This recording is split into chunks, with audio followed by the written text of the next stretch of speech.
When we think of what caused microtransactions to become the dominant form of revenue for AAA games, we tend to think of the horse armor that is released in June 2006 in The Elder Scrolls IV: Oblivion. And while this is fun to think, it is not quite accurate in my opinion. So today let's go over a little bit of history on what actually caused this to be the dominant factor and where games are going in the near future. Hi, my name is Ojiro. If you're new to the channel, welcome. And if you've been here before, welcome back. I apologize for being a bit delayed in this video. My whole family was super sick for like the past week. So to start out with, games do not exist in a bubble.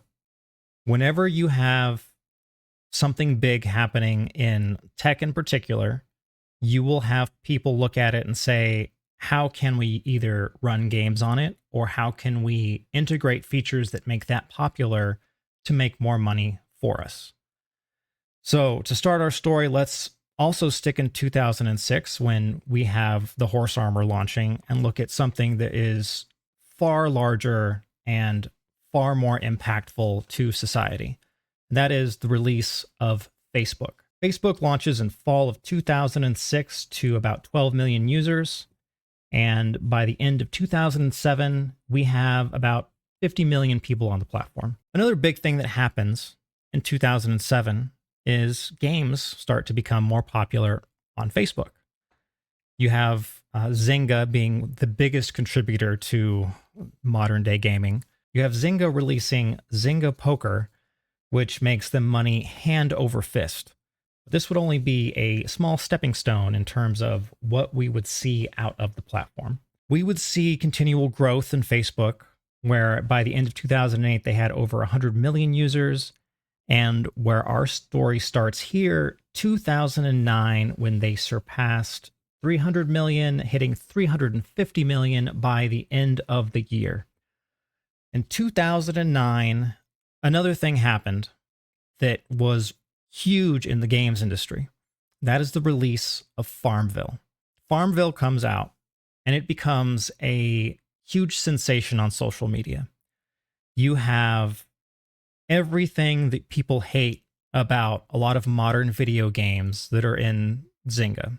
You have people paying for time. You have people paying for time-limited items, time-limited sales, extra currencies. It has everything.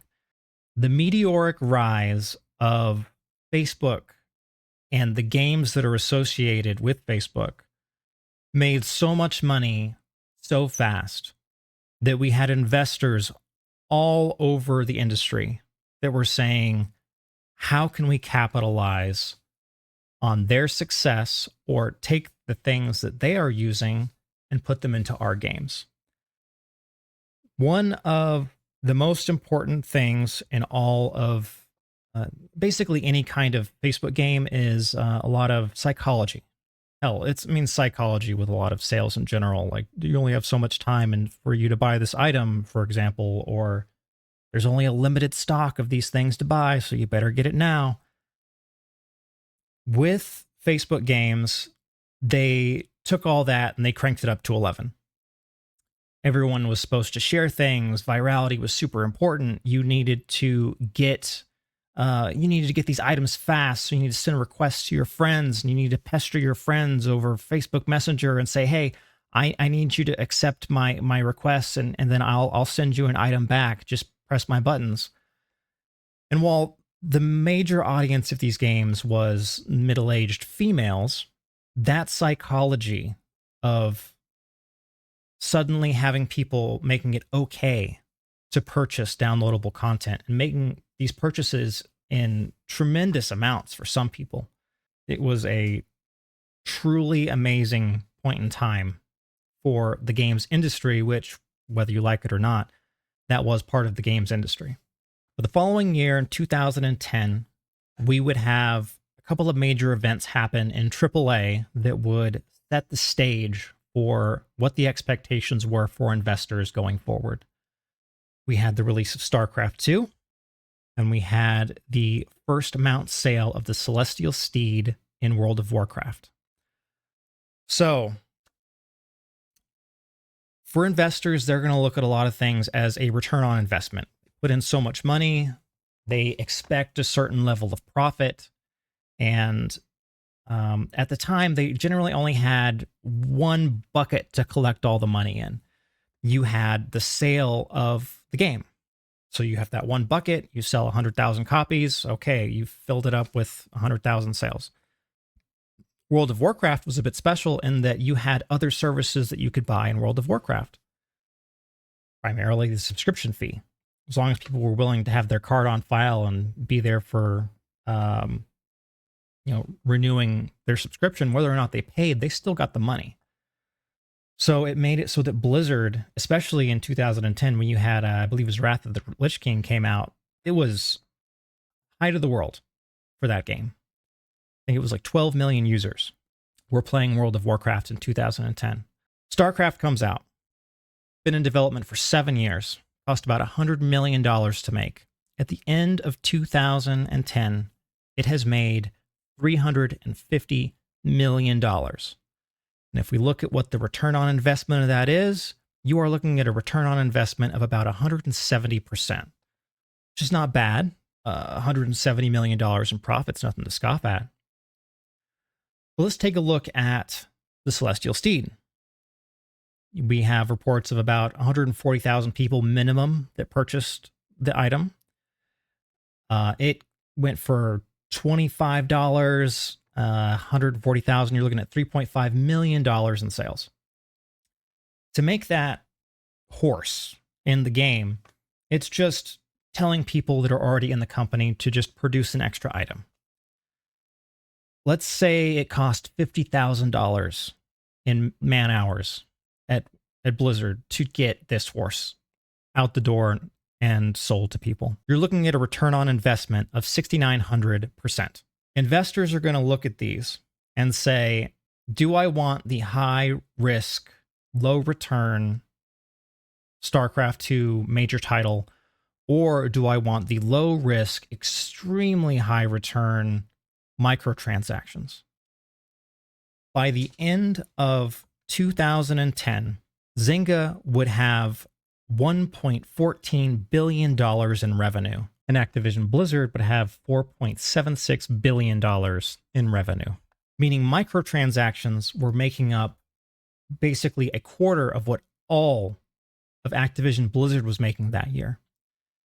And now you have a very concrete number to compare things against, where you say, do I invest in a property where I am counting on one source of income, the sale of the box of the game, or do I make games where I have all these microtransactions added? I could throw in more currencies, and that's another bucket to collect money in.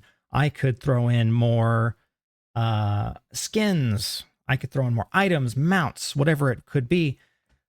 And that's extra money. It's just free. And the thing with all of these purchases, most people on Facebook were not actually buying items. It's just a tiny number of people. But those tiny number of people, in the case of Zynga, were bringing in over $1 billion in revenue. So if you have, in their minds, people that are dedicated to playing video games, that love video games, it should be really easy, right? They should be able to just chill out $5 here, a couple dollars there, and you can make $1 billion. It's already been proven. Why? Just look over at Facebook, Zynga. Look at how much money they're making.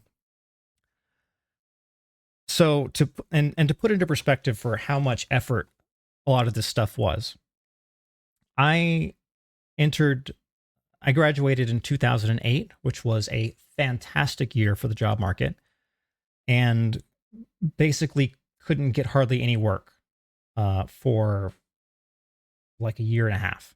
I took whatever kind of contract jobs that I could get of anything. I worked with some people that, like, I interviewed at some game studios, and sometimes they'd say, hey, we got a contract we don't want to take. Do you want to take it instead? And that's the only reason I was able to actually continue to write code, is through these other game studios that were helping me out by just throwing contract work my way.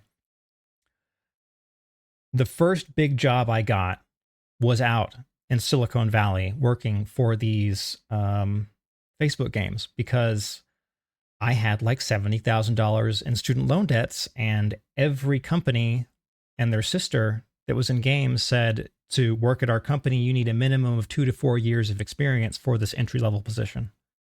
So I got right on that.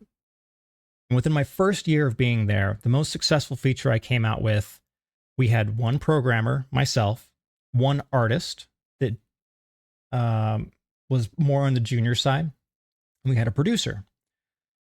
The three of us, over a course of the month, came out with a feature that increased the daily revenue by $200,000. We made over $1 million the first week. I got a bonus of $500 for making the company over $1 million. Now, the revenue dropped over time as everything normally does, but it was extremely easy to have junior individuals like myself come in, make features, and make items to sell that people would buy hand over fist. And a big reason for that, and this is kind of a secret that a lot of modern game developers seem to forget or not know at all. The big secret that made it so that we were making this much money, ready? We listened to what our users wanted. Our users would say, hey, we want these things. Can you give us these things? And then we would talk about it daily on what our users were asking for. And then we would slowly just give the players what they wanted. And then when you give the players what they want, players will spend more money. So the whole goal of working in like the whole social game side was just having that dialogue with your players and giving the players what they wanted. Because when you give the players what they wanted, as long as it wasn't like, just give me free things, you know, you got to make money somehow, but treat them with respect, give them the things that they asked for, and we would make money hand over fist. If we look at a lot of game developers now, there's a lot of people that treat their players like an adversary, where they say, well, toxic gamers are the problem with the games industry. And while there are toxic people, just as there were toxic people on Facebook, God, there were so many toxic people on Facebook. But you just ignore those people. Those are, you know, those are just randos. I worked in San Francisco a number of years. I've seen a lot of mentally ill people in real life. There's mentally people online as well. You just ignore them in both cases. Now, this would not be the, it wouldn't be something where it was just, oh, now suddenly everyone's accepting microtransactions. Because you'd see in 2011, EVE Online would try and sell some microtransactions in their stores, and their player base would revolt. The most egregious item was a $70 monocle that you could put on your character. And basically, if you had that monocle on, it didn't matter where in space you were, other players would murder you because you had supported that kind of ecosystem. There was a huge worry about pay to win that was going on. But after 2010, the damage was done.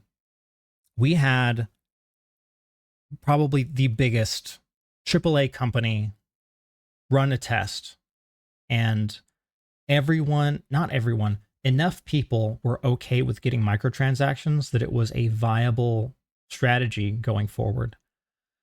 So with companies like Zynga and other social media games companies, you had a lot of these executives. I wouldn't call them, most of them were not extremely experienced individuals. They were just good at selling shit to people, which made them infinitely more important to a lot of investors than people that knew how to make good games. So you had all these positions that were suddenly created and filled by a lot of these social games places in AAA to try and take a lot of the learnings from places like Zynga and make it so that they could get even more money in their games, to slowly introduce microtransactions to get that kind of infrastructure inside their company going so that they could make it work. Not all game companies did this. Like, I'm sure you could all point out to some examples to be like, well, that game there didn't have it, that game there didn't have it. It's boiling the frog, basically. enough gamers, like real, like people that were not just casual gamers, people that were interested in playing games like, Halo, StarCraft, World of Warcraft, everything, were A-okay in just the right numbers to make these purchases so that it became acceptable. And that doesn't mean that people were against it. You had a lot of people that were very against it. Asmongold in particular really tried to push against the idea of store mounts. And the response from Blizzard was to delete the spit emote. Because in all these games, whenever you have people that buy these purchases, you want to make them feel special and not be discriminated against in any form. So if there's something that makes them uncomfortable, you just take it out of the game. It really is that easy. What a time. Now, I talked a little bit earlier about how the reason we were able to make so much money in these early days of social games is because we were just delivering to the players what they asked for and what they wanted. And what we're seeing now, especially 2024, is a lot of games coming out that people are not asking for. They very much are against what the games stand for, messaging in the games, quality of the games, and people are not buying them. Because for all these social games that were out then, same with games that are out now, they cannot succeed unless the consumers of these games like them. We need people to play these games, to give us their time, to give us their money for us to stay in business. And too many games these days are coming out where we are pandering to very small audiences. We are insulting our player base and potential customers so that we can have people virtue signal for what? The only thing that this causes is people don't buy the game, studio goes under. Super easy. How many times have you seen, just in this year alone, a game get announced or shown or get released where you look at it and you think, there is no way a user focus group would play this and say that this game was fun? Because they're not fun. A lot of games are coming out that are just garbage. And any average person could say that these games are garbage. But these companies have forgotten a core thing for being a game developer, and that is you need to give the user a good game. You need to give the users what they want. Call of Duty players, they want a Call of Duty game. They just want people to, scoot around the map, shoot guns, skins, whatever you Call of Duty folks do. I stopped after the original Call of Duty 4 myself. More of a Battlefield guy back in the day. But yeah, if you were to come out with a Call of Duty game and then suddenly you were like, you know what I want to do? I want to completely change the formula of the game because the users are wrong. The game just fails, which is how it should be. On the other hand, we have a lot of games that are like Dragon Age Veilguard. Comes out, huge into virtue signaling. It's huge into messaging. It's huge into terrible dialogue. And everyone said, no, I'm good. Well, not everyone. They've sold like 500,000 copies. Maybe they'll sell 1 million by the end of the year, but that game's not getting its return on its investment. Why? People just wanted a good Dragon Age game. They wanted a good story. They didn't give it to them. The market speaks. The market's correct. Game developers are not the arbiter of what is right and good in the world, and I would argue that game developers need to stop acting like anyone cares what their opinion is. I can give my perspectives on things, and I can chastise other people in my industry, but I am not an arbiter of what is true and good in the world. I am just a random asshole on YouTube that also makes games. Like, I'm not super special. It is a super privileged position to work in games and be able to get a game out where millions of people could play it. But we are not a necessity. If we were to suddenly all lose our jobs tomorrow, we don't work in the games industry again, ever again, well, yeah, that sucks for us, but the world keeps going. Everything's fine. houses get built, water and electricity gets delivered, we're all able to still buy groceries, the world will continue. We are making a luxury product for the market. And a lot of game developers do not understand that right now. And the sooner more people in my industry understand that what we are doing is providing a service for people to escape, get away from the real world, enjoy their time, instead of saying we need to turn this into a vehicle for our particular brand of political messaging, well, the better for everyone. Because no one wants to hear about our political views. No one wants to hear about our like lived experiences. We all want to hear about interesting stories, interesting characters, fantastical settings. That is what people want to see. But yeah, sorry, I went off on a little bit of tangent there because I feel very strongly on this thing where if you're making games, you need to make games for the actual consumers of your game. Like apparently that's controversial in the current state of the industry because of a lot of very vocal individuals that they shouldn't be in the games industry. This is like all it is. And hey, with the way the layoffs are currently going across the industry, I'm pretty sure a lot of them won't be here much longer. But that's all I got to say, I guess, on this for now. I hope you enjoyed this little history lesson. And I know some of you are thinking, well, wait, if you were part of this whole social games thing, making millions of dollars for these game companies, doesn't that mean that you're part of the reason that gaming has been ruined? And my bad. I needed the money. But thanks for staying here to the end of the video. If you enjoyed, feel free to subscribe for other games related content. And I hope to see you again in a future video. Farewell.